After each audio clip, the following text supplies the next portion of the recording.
We have here the brand new Polygon Helios A9 in a size large with pedals, power meter, and out front mount. We are missing bottle cages. This thing weighs in at 18 pounds, and in kilograms, it was 8.16 kilograms. Stay tuned to after the video where you see a freehub balance sound test on these brand new wheels right here. Hey, how's it going, everyone? GC Performance here, back with another video, and today I have for you guys a really exciting bike. This is the Polygon Helios, their newest rendition of their flagship model. This is an all-out race bike, and the price you guys are gonna love. This thing with a dual-sided power meter, carbon fiber wheels, carbon fiber spokes, UDH hanger, can take up to a 34C tire as well. Retails for $7,000, but it's on sale for $6,250, which I don't understand how it's possible, but they made this bike look like a race machine. I saw this, the first time I saw this bike was at Sea Otter. They had a booth set up. I saw the bike, I'm like, damn, this thing kind of looks like a Cannondale Super 6 Evo. They have the similar rear stays. They changed the design up a little bit. They made the down tube thicker, but a little bit flat, similar to like a Pinarello-esque. But they did everything right with this redesign. They were able to shave off 150 grams from the previous generation of the Helios for the frame weight, bringing down to what they said this frame set is 880 grams. They changed up the wheels a lot as well, made them actually pretty good wheels, whereas the previous edition were like, hey, kind of toss those wheels, get different wheels. This bike is out of the box, ready to go. There are two things I didn't like about the bike, mainly with the seat posts. I think it looks a little bit cheap on there. I don't like that sliding. There's a ton of 4.5 on here, and it just looks kind of cheap. I wish they just would have made it like a different clamps down there, but that's it as well. And then also the seat post itself, going down into here, which I'll show you guys later on, because I might have this bike for a little bit. I want to go ahead and show you guys how this thing is. It's not completely flat right here. The seat post is cut like this, like flat, down like a hump, and they give you a cutting guide to cut around it to fit it right there. Because right here is flat, and then the seat post goes even deeper right there, which doesn't make any sense. Just like cut it flat. It makes it kind of weird.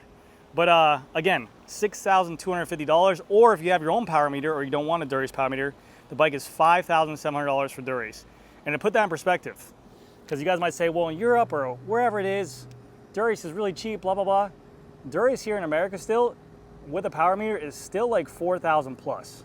So you're getting a whole entire bicycle with a really nice frame set and some nice components out front, which I'll show you, the handlebar and stem, which they revised as well, for pennies on the dollar, to be honest with you. So let's go ahead and walk through this entire bike and talk about every upgrade they made, because it's not just the frame, it's not just the wheels, it's not just the cockpit, it's everything. So hopefully you guys enjoy this. They do have other models as well. I think they have an Ultegra model for like $4,000. They have a 105 Di2 for like $3,700. But this, to me, I think is like a really, really good deal for a bicycle. You got to think, it's any other bike that's spec'd with Dura-Ace, if you're talking about Western brands, is more than half this bike. Like it's double the price.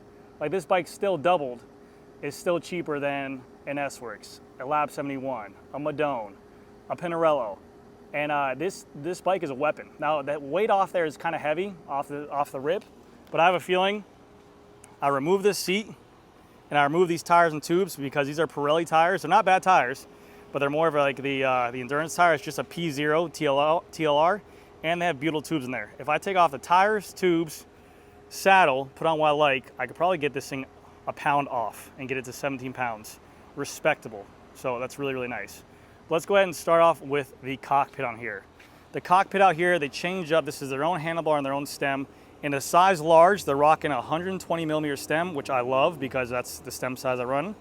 And then the handlebar, I measured on here a 38 on the top, and it flares to a 44.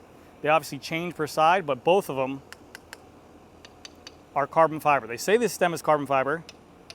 It looks a little bit thicker than what it is. I don't know what kind of carbon fiber that is, but they say this is carbon fiber and this is carbon fiber. I like this two-piece system because not only are the cables separated, you can still adjust the angle of the bar you want. You have a lot of ergonomics on these down right here. Standing up and sprinting on these, you have a contact point here, a contact point down here, or really uptight as well. So I like what they did here. The reach on this bar is a little bit more longer than what we're seeing. A lot of people are now going to like a 70 millimeter reach. This out of the box, they says an 80. And these bars kind of flare back like a coefficient bar. You're seeing more and more companies do this to help with just regular ergonomics. I will as well, twisting these shifts a little bit more, but I run a 38 on my handlebar as well, and it felt similar to what that was. So that's not bad at all. You get an included Garmin mount or a Wahoo. I put a Garmin on here, but very good looking setup. You have breakaway spacers with an FSA top cap, so you could probably run a Vision Metron 5D if you wanted a true one-piece cockpit to make it a little bit lighter. But like I said, out of the box, you don't have to do anything. I mean, well, at least for me, like I said, 120 setup, 38, that's what I run, and it flares out to a 44 on the bottom. So I do like that a lot. Going on down to the actual wheels themselves, this bike can take now a 34 centimeter tire. So again, following the industry standards, following the industry trends, you have the option to go ahead and make this bike really compliant. Out of the box, when I test rode this bike, I'll put it in the video right now. So right off the rip, you can already feel how much more lighter, I would say, from the previous generation of the Helios. It feels much more playful, responsive. I do like the new cockpit, and you can hear the wheels, holy cow. Those wheels are crazy loud. But the new cockpit is very nice. It has a pretty long reach for the handlebar, but I'm starting to like that because you can kind of get lower and narrower and rest your wrist on here to kind of get that Sphinx position. But very nice.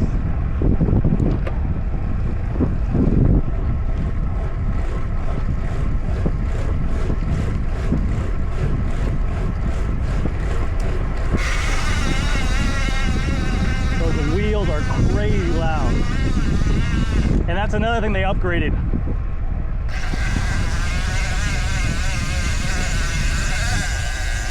The stock wheels on the bike now, they're only 1,345 grams. Much lighter than the other wheels that came stock on the other bike. 22 millimeter internal rim width. Carbon fiber spokes, so it gives it that stiffness, that snappiness you kind of want in a wheel set. But they did everything right with this new redesign. Only thing I don't like, the only thing I don't like is the seat post. I'm not a big fan of that massive saddle rail on there.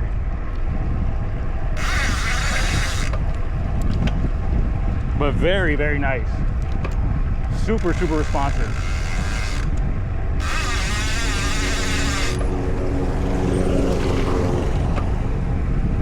Obviously, we all know Dura-Ace.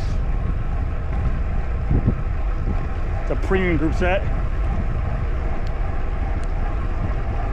But I could easily, I want to say I could probably shave off a pound choosing the tires I want and going TPU tubes as well. Because these butyl tubes are just not it.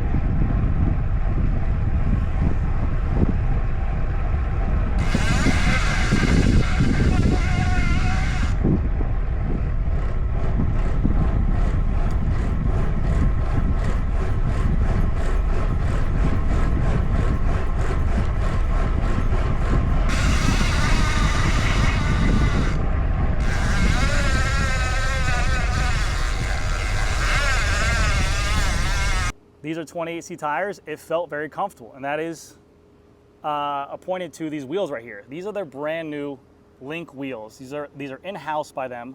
It's a carbon fiber rim, carbon fiber spoke, and their own hub on there. 22 millimeter internal rim width. I would like to see 23, but again, a 22 is not bad at all. 30 millimeter external rim width, so that gives your tire a nice flare to it. The weight, front and rear, 1,345 grams for a set. So again, these by no standard are throwaway wheels. These are rocking Revol CLX weights, Rapides. These are rocking pretty much a lot of Western brands weights right here. So very competitive with the wheel weights. Like I said, make it tubeless if you wanted to. It is a hooked rim. You can make it tubeless. You can make it tube. I'm gonna put some TPUs in there with a better tire, but phenomenal. Very, very good job on here. Drivetrain, we all know and love. Dura-Ace 12-speed, semi-wireless, 12 gears in the rear, 2 in the front. This is wireless. Then you have a wire in the rear, a wire to the front, into a battery, which I'll show you guys in just a second. And they come stock with a Dura-Ace /XTR 160 millimeter rotor And they also changed up the fork on this bike. Before, the old Helios had a little bit different rake on the front fork. This one sticks out a little bit more for better handling. They made the fork blades deeper for better aerodynamics. And I think they said it was right around like 440 grams for the fork. So pretty, again, respectable. By no means are you buying this bike trying to go ahead and compete with an ultimate weight weenie build, but you have a solid bike right here. Disc brake caliper is a Dura-Ace with the Ice Tech brake pads, and it's set up for a 160 millimeter rotor right there. Going down the frame, we have a really good looking frame. I mean, like I said, I think they did a phenomenal job. The old Helios, it kind of looked like an off-brand carbon fiber bike. This one actually has character to it. It looks like a nice bike. You have the Di2 battery housed right there underneath the bottom bracket area or in the crank area. For the bottom bracket, they also revised. Now they're rocking a T47. What looks to be a T47 bottom bracket. I looked everywhere. I couldn't find what bottom bracket this is. I don't know if this is just a press fit that screws in there, but it looks like a T47 because this is metal right there. So I think it's a T47 bottom bracket. We'll find out very soon. With a Dura-Ace dual-sided power meter crank. For a size large, you get 172.5 cranks. I would like to see at least a 170, but again, at this price point, you know, these are the things that you're okay with. At a $14,000 price point, you're kind of like, come on, I should be able to get what I want. At this price point, with this kind of spec on there, you're okay. 3 bolts for different water ball positions. Water balls here and here. And this is a new carbon fiber, they're ACX Light, and it is a UCI legal frame set as well. What a dog doing? That's a Moose. That's a Great Dane. That's my dog. She's the reason for my GC Performance slides being eaten up. And I do have more sandals and more merch coming. So get ready, guys, okay? Because we're going hard with merch, all right? Stuff that people actually want to buy. So just get ready. It's going to be affordable too. For the crank set, they give you a 5236 chainring with, again, the Shimano dual-sided power meter. So a lot of people have their qualms with the Dura-Ace power meter or Shimano power meter. If you have your own power meter, you can save a couple $100 and get this bike for $5,700. I have a bike with a Asiomas on there, a dual-sided power meter pedal. So again, I wouldn't have to get this, but it's not bad at all. Dura-Ace front derailleur, they did throw on an anti-rust or anti-corrosion KMC 12-speed chain, but then you have a stock Dura-Ace 1134 rear cassette in the back, and then a Dura-Ace rear derailleur as well. It is UDH compatible. I will be putting on here a direct mount UDH Shimano hanger that I have from Frames and Gear because I think it looks sick. But I like that. I like that they're putting on UDH on stuff because you can do a ton of different builds for it, and it makes it a little bit easier for consumers down the road. So I like the UDH compatibility there. Again, a 34C tire can go in the rear, and then you have the exact same wheel in the front that you do in the rear. This is a Link Alpha, 45 millimeter depth, 22 millimeter internal rim width, 30 millimeter external rim width, and these are a 700 by 28C Pirelli P0 TLR tire. Again, more of an endurance tire or like a training tire with a butyl tube in there. So I have some plans for this bike to go ahead and make this thing lighter for sure. And then for the rear, you get a 140 millimeter rotor with a through axle in the back as well. But all in all, this bike is really, really decked out from the get-go. The saddle, again, this is their Link. I rode this saddle on the old Polygon Helios.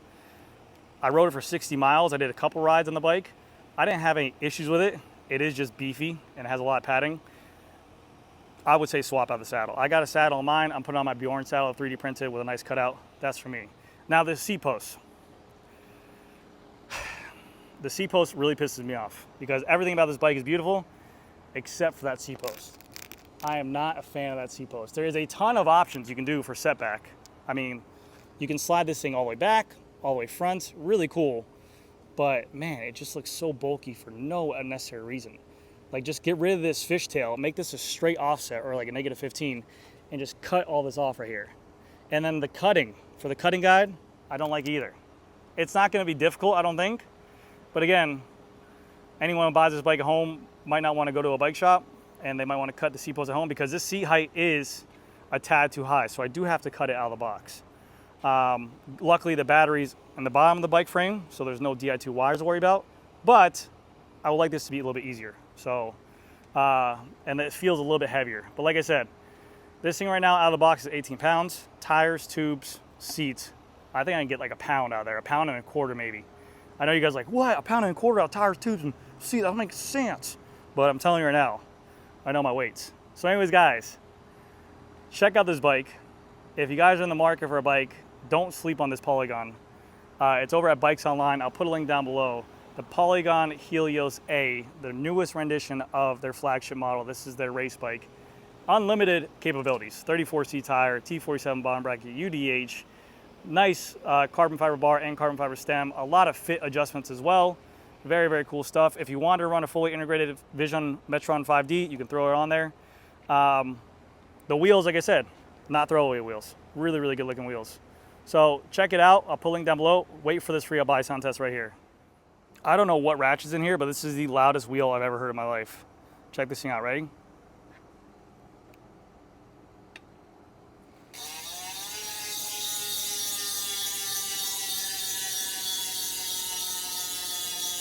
Sounds really good. Very, very loud. Anyways, guys, that's going to do it for this video. Thank you guys again so much for watching. I'll see you guys in the next one.